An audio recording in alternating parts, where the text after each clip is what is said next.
they just had to go and do it. I literally recorded the Eagle Showcase last night. I was gonna edit it this morning, but I look in the game and what do I know? I see the next maintenance and it's actually got some hype stuff, so I kind of want to cover it. Leave it to GS to literally release tons of content whenever I'm trying to make content at the same time, and it just completely destroys my schedule. But ladies and gentlemen, we have the next maintenance that will be happening on 3/15, and this thing has a lot of stuff coming. So for one, we have a brand new unit coming, which is, I'm pretty sure it's pronounced Victoire, with a brand new banner, which is kind of yikes, I guess. And we have another new banner, which is the Hero Fest Fireboard banner. And on top of it all, we have the Great Awakening Plus happening again.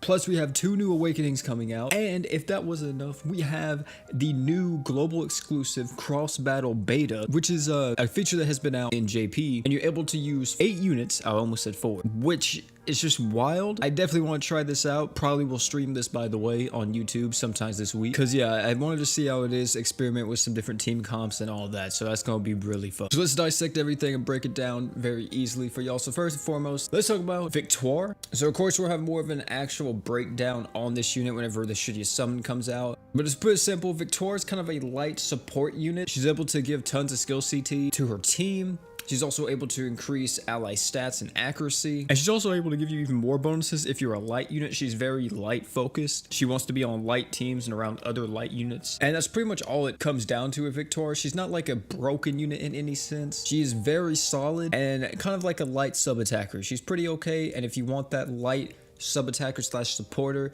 she is kind of there. She's not really like a crazy support unit though. Like I said, she's more of a sub attacker. She wants to do damage and she's also able to give buffs to your team. As for the banner, like I said, I will talk about this more whenever I release my Should You Summon. But let me just say this right off the bat. Legendary Summon Radiant Champions is here with every light unit. That's a yikes. Before we get any further in the video, let me say this. If you're not subscribed yet, you should subscribe to the channel. 40% of you guys are not subscribed to the channel, and it only takes 2 seconds. Because, hey, if you subscribe, you don't have to keep typing in my name on the search bar 24/7 to try to watch my video. It just pops up in your sub box. So, hey, man, why not save yourself some time and click that subscribe button.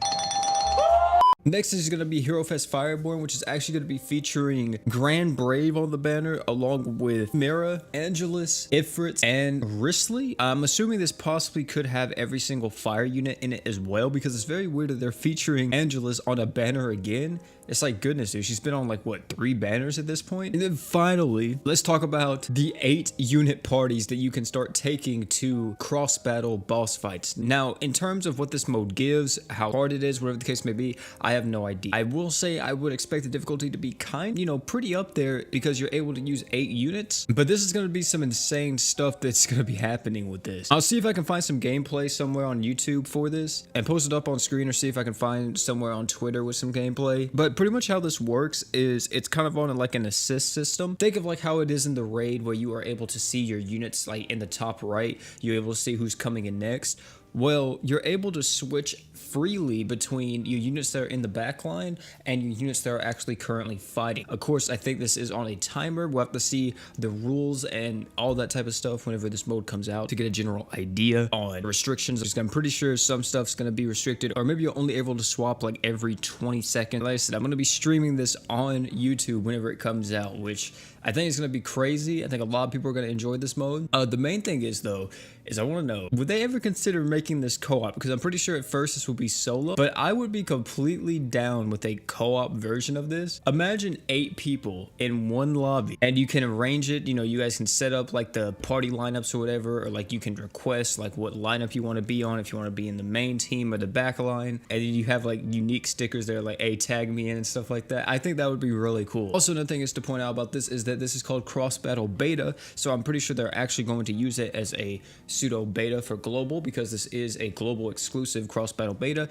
This was in JP, and I think it still is in JP, but I don't think they've really touched on it too much, so it seems like they may be using global as kind of like a basis on what to do with the mode and how to move forward with it. Last but not least, man, you know, we have to talk about the awakenings that are coming out, which both of these awakenings aren't bad. They're actually pretty freaking good. So the first one is probably one of the worst units that were in the game, which is a base 5-star, and her name is Fled. Now, Fled was a unit that pretty much everybody just used for Alk and Rainbow gems, but now she's actually a pretty strong Aces killer. So this is her awakening, and this is what it does. As you can see here, she's able to use 30% of her own max HP and increase her own crit rate by 100% and reduce enemies' fire resist by 30% for 10 seconds. I don't think anything changed with her art or her skill. It may have changed. That's a pretty strong fire resist, and plus being able to increase your own crit rate by 100% is insane. Now, it would be really nice if that was an AoE crit buff, but of course, it just being, you know, single target or only to herself is still really good. And she's actually a really strong Aces killer because she has Dragon Killer level 7. She's able to reduce the enemy's fire resist. She has Critical Master level 2, increases all allies crit damage by like 20% if I'm not mistaken, which is kind of like counterintuitive because she can only buff up crit chance for herself. But still, this unit's gonna be insane. I really want to try her out in Aces, but the problem is I used to always sell this unit. And then finally, our boy has been awoken after so freaking long. Grand Brave has been awoken. Now, Grand Brave was a unit that got awoken a long time ago in JP, but he's finally awoken in Global. Let me just say, this guy was one of the OGs. Whenever Grand Brave came out back in the day, like, and you got him from the Alch summon, he was like one of the strongest units in the game back then. And this was before like awakenings and stuff were a thing. Like, Grand Brave was something serious, let me tell you. But if you look at his stuff, you can see that his true art is at 40,000% modifier. He's increasing his skill damage by 300% and crit damage by 100% for 30 seconds. You would be like, what the heck? What is this? Well, Grand Brave is all about skill damage. He's always been that. As you can see with his art, he's able to increase skill CT speed by 150% for 15 seconds, which is an extremely high buff,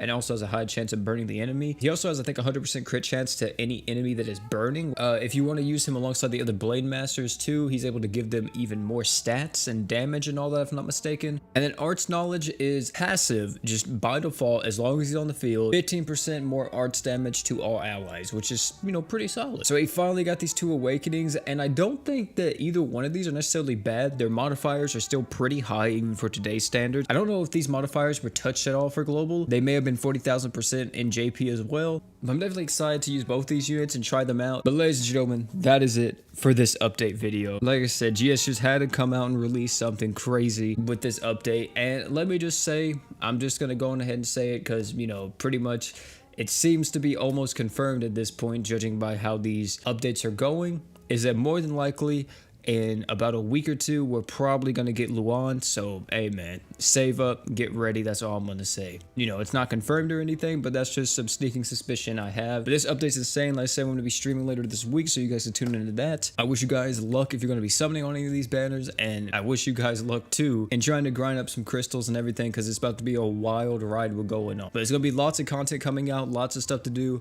So you should have more than enough chances to get what you want. But hey man, it's been your bro Pete. Don't forget to like, comment, subscribe for more. And last but not least, man, you guys already know, don't forget to drink water.